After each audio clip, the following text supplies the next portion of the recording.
இளையராஜாவிடம் சண்டை போட்டதால் இசையமைப்பாளர் ஆனேன். மிஷ்கின் ஒப்புதல் வாக்குமூலம். நடிகரும் இயக்குனரும் தயாரிப்பாளருமான மிஷ்கின் ஒரு கான்ட்ரவர்சி பெர்சன். எப்போதுமே முரண்பட்ட பேச்சுக்களை பேசுவது இவருடைய வாடிக்கை. அதாவது மன்சூர் அலியான் பாணியில் இவரும் அடிக்கடி கான்ட்ரவர்சியில் பேசி மாட்டிப்பார். இவர் படங்களுக்கு ஆரம்பத்தில் இளையராஜா மியூசிக் போட்டிருக்கார். அப்போ இளையராஜாவை மரியாதையாக அப்பா அப்பான்னு கூப்பிட்டுருக்காரு. ஒரு முறை இளையராஜாவை அப்பா என்று கூப்பிட்டுருக்கிறார். டேய் வடாங்க, நான் உனக்கு அப்பாவாடா, நீ என் மகனாடா, தொலைச்சி இனிமேல் என்ன அப்பான்னு கூப்பிட்ட அப்படின்னு இருக்கார். பயந்துட்டார் மிஷ்கின். அதோடு இளையராஜாவை சந்திப்பதை தவிர்த்து விட்டார் மிஷ்கின். இளையராஜாட்ட சண்டை போட்டதுக்கப்புறம் 6 வருஷமாக தீவிரமாக இசையை கற்றேன்.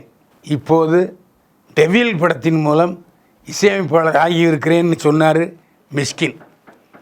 உள்ளதை உள்ளபடி சொல்லிட்டார் மிஷ்கின். டெவில் படத்தில் விதார்த் பூர்ணிமா ஜோடியாக நடிக்கிறார்கள். ஆதித்யா கதை திரைக்கதை வசனம் எழுதி இயக்கும் படம் டெவில். டைரக்டராக நடிகராக இருந்து இசையமைப்பாளரானவர் மிஷ்கின். ஆனால் இதற்கு முன்பே புரட்சித் தலைவரின் கலைவாரிசு கே பாக்யராஜ் இசையமைத்து தயாரித்து கதாநாயகன் நடித்திருக்கிறார். பாக்யராஜும் இசையமைப்பாளராக பணியாற்றியிருக்கிறார் என்பது குறிப்பிடத்தக்கது.